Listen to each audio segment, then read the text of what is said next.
Well, hello and welcome to the 10-Minute Bible Study. My name is Mike, and today we're going to look at John chapter 18, verses 33 to 37. So grab a Bible and let's dive in.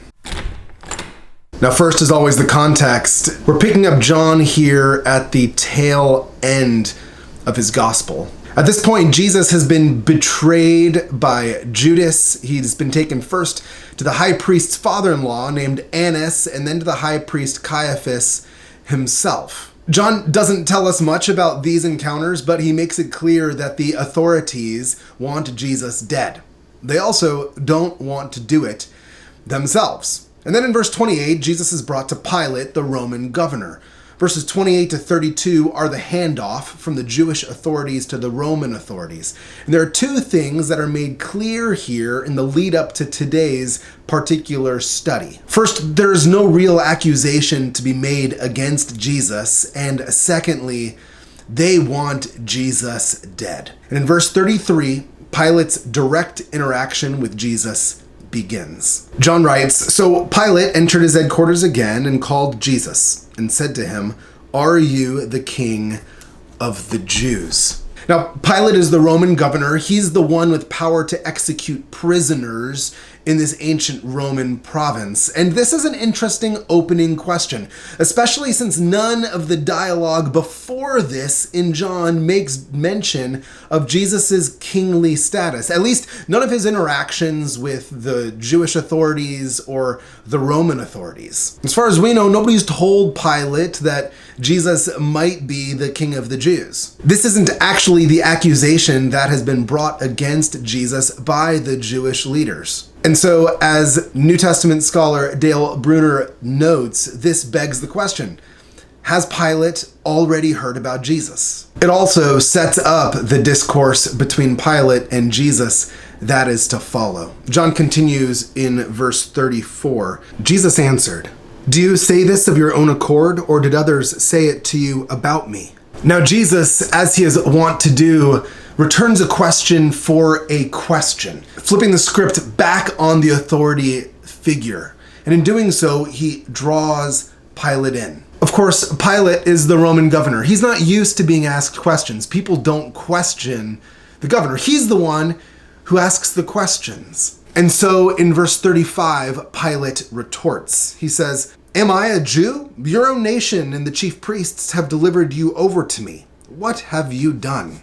He's not used to being questioned by anybody, much less a Jew from Nazareth. You can sense Pilate's frustration. He can't get straight answers. What has this guy done? When Jesus was first brought to him a few verses before today's text, the chief priests don't give him a straight answer. And so why are they so keen to see him dead? And who is he? Now, this is one of the fundamental questions of the Gospels, and honestly, it's one of the most fundamental questions of all. Certainly, it's one of the fundamental questions for you and for me. Jesus himself asks it elsewhere in the Gospels. Who do you say that I am? It's the question upon which everything else hinges and depends. It's a question of life and death. And Pilate just wants to know, who is this guy Jesus? What has he done? Why is he here? And why does everybody want him dead? And it seems like maybe he's finally going to get an answer from Jesus in verse 36. Jesus answered, "My kingdom is not of this world. If my kingdom were of this world, my servants would have been fighting, that I might not be delivered over to the Jews. But my kingdom is not from the world." Okay, it looks like maybe Pilate's going to get an answer. He doesn't. This is not the answer to the question that Pilate is asking. Pilate wants to know, who are you and what did you do?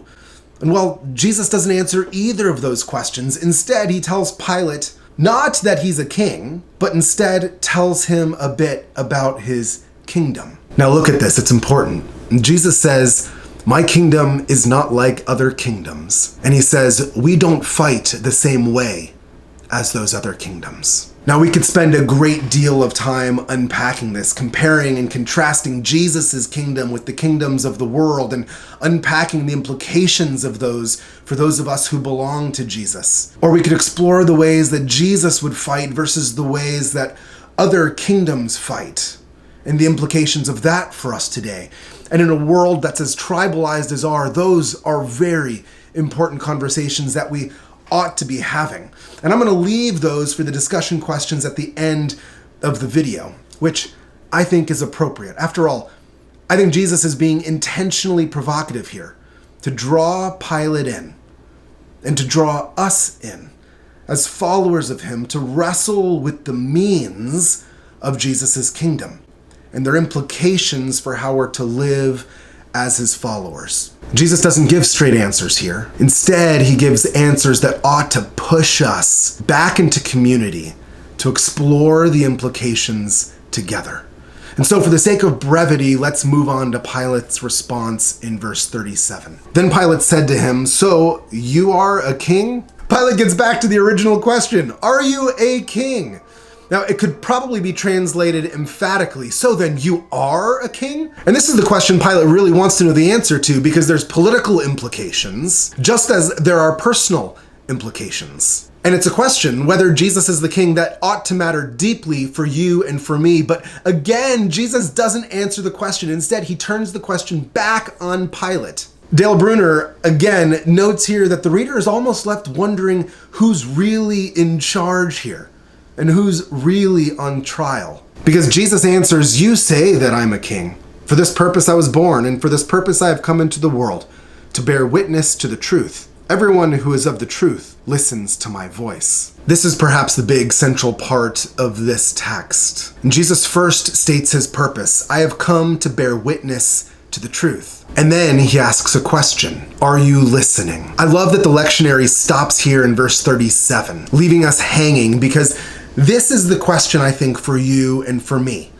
You say you belong to Jesus. Are you listening? Everyone who is of the truth listens to my voice. The language here would have sounded awfully familiar to John's audience. After all, it sounds just like John chapter 10, verse 27, where Jesus says, "My sheep hear my voice, and I know them, and they follow me." It also sounds just like Jesus' declaration in John 14:6, "I am the way, I am the truth, and I am the life." And Jesus says here, everyone who is of the truth listens to my voice. If you belong to the truth, if you belong to me, Jesus is saying, you listen to my voice. So the question that Jesus is asking Pilate, the question that is in fact the ultimate question of kingship that Jesus is asking, is to whom do you belong?